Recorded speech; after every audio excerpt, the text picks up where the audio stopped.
Hey guys, welcome to Wrench to Drive. It's been a minute, but we're back, and today we're going to have a look at some winter stuff, some stuff that's been built. First things up, Injora LCG chassis, two of them. We got the SCX10, and we got the TRX4. So first we're going to look at the SCX10 chassis, and then we'll look at the TRX4. And long story short, for those of you looking to buy cheap Chinese carbon fiber chassis with links, with assorted bits and bobs, is it worth it?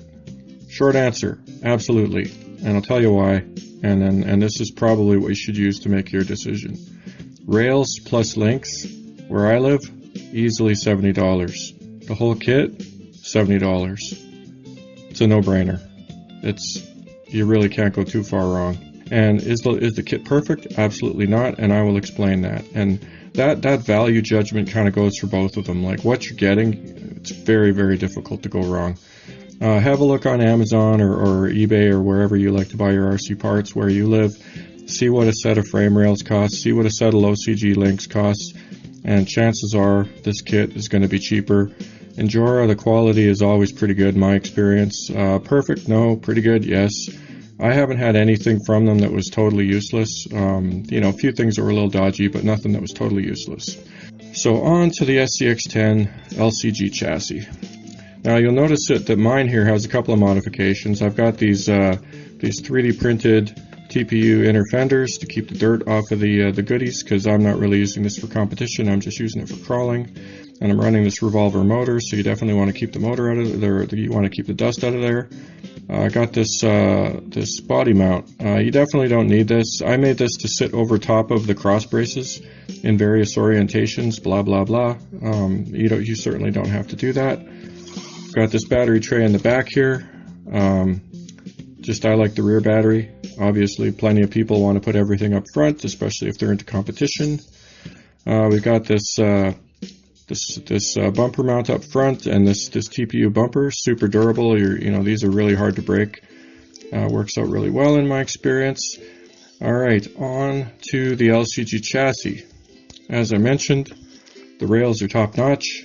Absolutely no complaints. The machining's really nice. The holes all seem perfectly drilled and placed, and blah blah blah. Then you have the links. Very good. The only problem I had, some of the plastic link ends, very, very snug. They were a little bit difficult to get started. And at first I was wondering, because I had been smacked by a car and both my hands were kind of beat up at the time. I was wondering if my grip strength was not very good or something, or if I was just struggling because of that, but no. 100% it's that the links were a little tight. And the interesting thing on the TRX4 chassis, the links were actually perfect. They night and day difference. Like they screw onto the link, the link ends were perfect. They screw onto the links perfectly. These ones were a little tight. Now, the other problem with the link ends, and it's not a huge problem. It's a pretty small problem. Up front here on these upper links that are super stubby, there are no bent links that come with this kit. These bent links that you see here, right there. See how that link isn't straight? That does not come with the kit. I bought a set of 10 of those and made up some stubby links, and those bent end links were perfect quality. And Injora, same company. Strikes me kind of odd that there would be a different level of quality, but it was pretty obviously there was a difference. So that's something.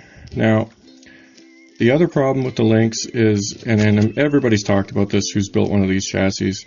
The front links, the stock ones that come with it, are like a double 90-degree bent link. And I'll put a picture of those in, and they don't really work. They work, but I had binding pretty much every orientation I tried to use them in. So to me, that's the only problem with this kit. If they just had stubby links like this with bent ends and a 25mm shaft in the middle, life would be good. And yeah, that's what that is, guys. That's a TPU 25mm tube. Basically, it's hex shaped, but it's a tube. You can make yourself one super, super easily if you have a 3D printer and bang that thing out, and problem solved. All the other links are basically good. The only other thing that you might need is spacer washers between the link end and the chassis. I noticed this much more on the TRX4 version, and I'll show you a picture of that. I needed spacers to get perfect articulation. I just made 3D printed plastic washers and used those, and it's about 1 millimeter. On this one, I didn't need any, but you'll notice the one place where I did not use the stock links is on these rear upper link ends. And the reason I did that, I used these metal ones because they're a little shorter, and I'm trying to think, did I need them because they were a little shorter? I think I did need them because they were a little shorter. Yeah, to get it to fit perfectly, I think I needed the little bit shorter ones. But the other reason I used them was because I was going to run this in the winter, and I wanted to see if the metal ones would hold up better than the plastic ones, because in the winter, the one thing that happens is plastic link ends break. Period. Full stop. I'm pretty sure I did need shorter ones, because these look like they are positioned absolutely as long as can be positioned. So not 100% sure there, guys. Depending on what axles you use and the location of the rear mounting point, you may have to do a little bit of monkeying around to get things to fit just perfectly. So keep that in mind. Alright, then the other thing, it's a very small issue, and it's probably the shocks that I'm using, not anything to do with the kit itself. I had to use these little spacers, in addition to the metal spacers that come with the kit, to get the shocks to sit the right distance from the chassis, right? Not a huge big deal. Again, I just 3D print mine, but you can use washers. You know, you can easily cut out a piece of plastic, drill a little hole in it and use it. Plastic packaging, whatever. There's a million ways to make a spacer. So to me, that's not a showstopper. If you want it absolutely perfect, you might have to buy some. And I mean, to me, that's on you, not on the kit. You know, if you have to spend $10 on washers, it is what it is. But you definitely don't have to. You know, that's a choice. You can easily make something to space that out a little bit more and solve your problem.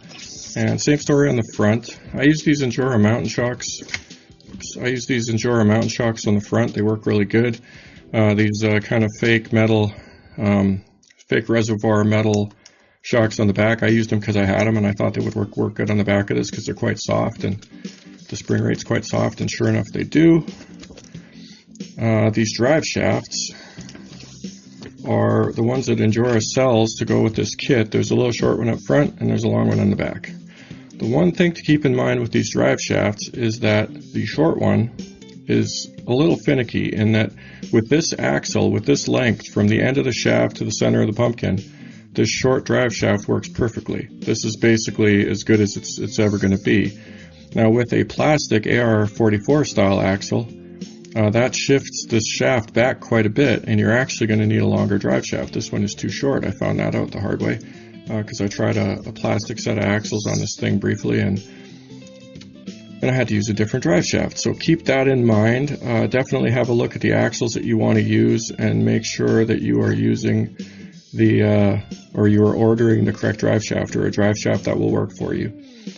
So this one, if you look up the measurement of this bad boy, the one they sell with it, or the one they recommend to use with it, and you take the absolute maximum length off of that, you want to go at least 10 millimeters longer.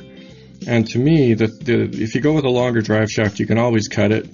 If you get one that's too short, you can't make it longer. So whatever you do, get one that's a little bit longer, worst case, right? And then you can modify that with a moto tool and a cutting disc like this. Chop her off, life is good. Alright, what else? So we went through the drive shafts, we went through the links, went through the spacers to get the shocks going, went through that you might need spacers to get the links working, perfectly articulating against the chassis, went through these upper front links to take a 25 millimeter center section and bent link ends in order to function properly. With this chassis, you're going to want an axle mounted servo setup. I think that's pretty obvious from looking at it on the interweb. Oh, this does not come with a skid plate, so you're either going to need to 3D print one like I've done many times, or use a metal one that I've had this one kicking around for ages. You can order them off the Injora site. This was a super dirt cheap one I found on eBay for like $7 or $8. Absolutely, practically giving it away. There is nothing wrong with this dirt cheap centerpiece. What else? I'll show you the picture of this kit. It comes with all kinds of goodies. A battery mount. You put a Velcro strap from side to side. You can use a shorty pack. I use this one, obviously. A lot of people like to run everything up front. There's also a front mount spot for the battery mount. Works out very nicely. And yeah, that is about it. Oh, and these dually wheels I got on the back here, I used 3D printed TPU plastic rims. They worked out really nice. If you see these screws sticking out, the only reason that they stick out like that is because I had these long screws kicking around, and I decided to give them a try, and I just powered them on through, and I have not gotten around to cutting them off. So there you have it. These metal rings. On my Thingiverse, I included some plastic ones that you can print. I have actually used those in the past, and they work fine. I use these metal ones because I had them kicking around, and these screws that go with the metal ones, they're very pointy. They're kind of like a wood screw, not a sheet metal screw, so they thread into plastic really well, and they give quite a good bite. So that's something to think about. That's about it for building it, guys. And performance-wise, absolutely massive. These low CG chassis crawlers, they really are a step up if you like to crawl over anything and everything, and realism is not your first priority. If realism's your first priority, it's probably not what you want. If being able to crawl over anything and everything is what you want, well, that's what you get. These articulate beautifully. They pretty much stand on end without falling over. So you get an absolutely massive climb angle. Obviously, it's going to be a little bit less than fully vertical. You're going to need to come forward a little bit to get a little weight on those wheels, but yeah, it'll climb a tree, guys. It's pretty impressive. With these dually wheels on the back, if you're just running for fun, massive traction. It's pretty sweet, actually. So there you go. That is the SCX10 LCG crawler chassis. On to the TRX4. So on to this TRX4 chassis. Overall quality, really, really good. A few very small problems that I'll talk about, but overall it's quite good, and it works really nice. Everything goes together beautifully. Biggest thing, the quality of the rails and the quality of the links is really good. So if where you are is like where I live, and on Amazon or wherever else, rails and links are going to run you at least $80. This is obviously not bad value because you get the links, you get the rails, you get a whole bunch more stuff for $80. With this particular kit, the nice thing is you get the skid plate that mounts a TRX4 transmission, and that works super, super well. As you can see, there's the motor mounted, there's the transmission mounted. The TRX4 cover slips in quite nicely and it sits in place, but there's not really any easy way to hold it. To me, the easiest thing would just be to hot glue it in place and make do. Dirt can get in from the bottom then, but it can't really get in from the top, which is, that's an improvement. I don't like dirt getting in there myself. Oopsie. The one thing you're going to need to do, this back screw is very hard to get at, and as you can see, I just took an Allen wrench, cut it down to a shorter length, and then the business end lets you mount your motor just fine. Without a cut down Allen wrench, it's a bit of an adventure. You really can't get a regular Allen wrench in there unless you're running a small pinion and you can get that motor all the way up. If you're running a big pinion, can't get that motor high enough, bit of an adventure. So cut down Allen wrench, probably the only thing you're going to need as far as that goes. And this motor mount is very, very solid, guys. I was a little skeptical of that. It's definitely not a problem. The one thing you might run into with it is that your motor shaft length is a big thing. This motor shaft runs roughly to where the teeth start, so it's a little short. But realistically, I don't think that's going to be a huge problem. I guess we'll see.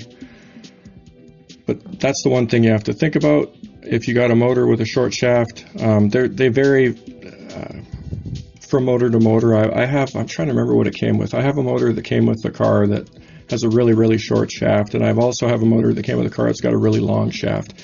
And both of those have been a kind of a pain in the butt. The short shaft one hasn't worked when I tried to use it in another car, and the long shaft one has been too long when I tried to use it in another car. So yeah, fairly common. I mean, I don't know what the standard shaft length is, like offset from the surface of the motor, but some of them vary a little bit. And definitely because this is pushed to the limit distance-wise, that's something you'll have to pay attention to. The way this thing goes together, everything is really, really nice. The only thing I had a problem with, I had to use spacers between the links and the chassis rails to get perfect articulation. Without the spacers, there was a little bit of binding. It got the link a little too close to the chassis rails. So I just used 3D printed plastic washers, but you know, you can pretty much get away with anything you want. I used an Injora drive shaft on the back and a Traxxas drive shaft on the front, and the main reason I did that was just to see which one ended up being more durable in the long run.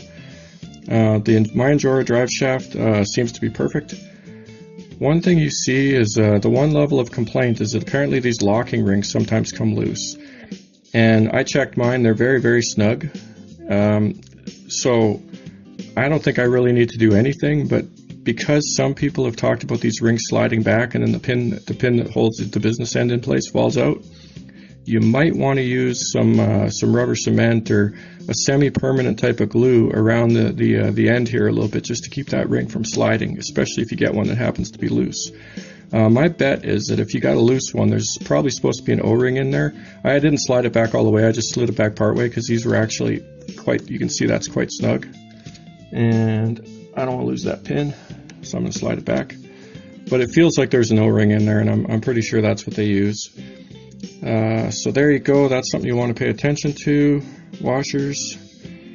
Link ends were really good. The SCX10 kit that I bought, the link ends were a little tight. These ones fit absolutely perfectly.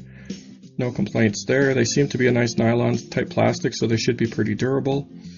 If you want the absolute most durable link ends, the factory Traxxas ones they're a little more beefy. Those are super strong link ends, guys. I would suggest those if you want maximum durability.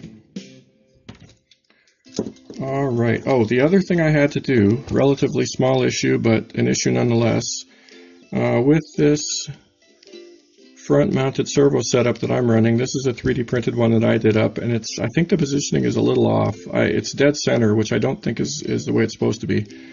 I had to use a custom shaft to go from the servo to the business end, and it's shorter than usual. I believe this is a 30mm center. It's either 25 or 30.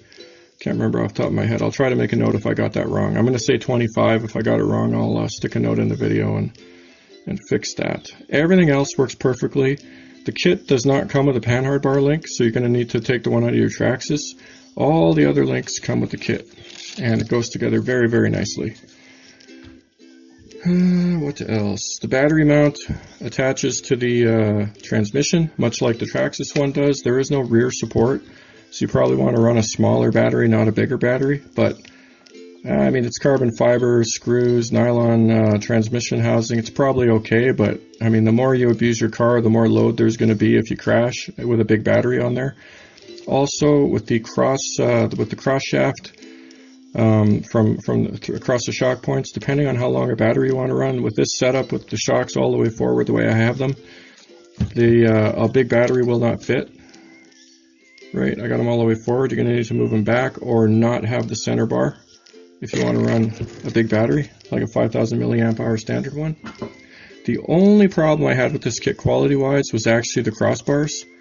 This kit uses 70mm crossbars, and I think what happened was Injora only had 78mm ones in stock, so they cut them down and put them in the kit so that they could ship out the kit.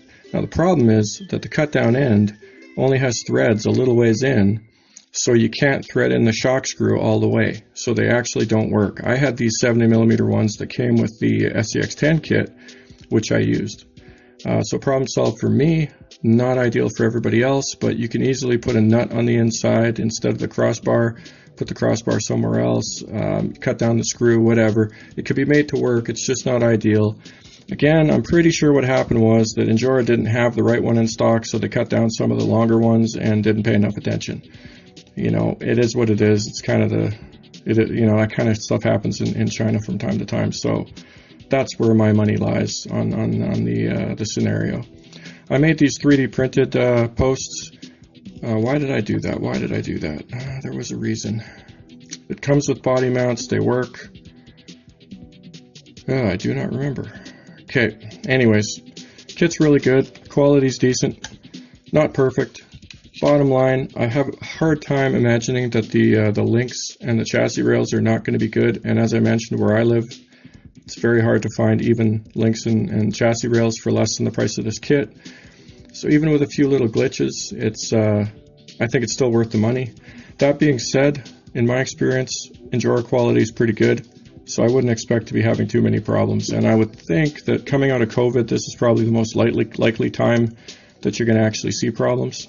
Down the road, 6 months from now, whatever, I would think that you're probably not going to see quite as much of an issue. In case you're wondering about the pictures, this body is probably the ugliest body ever made.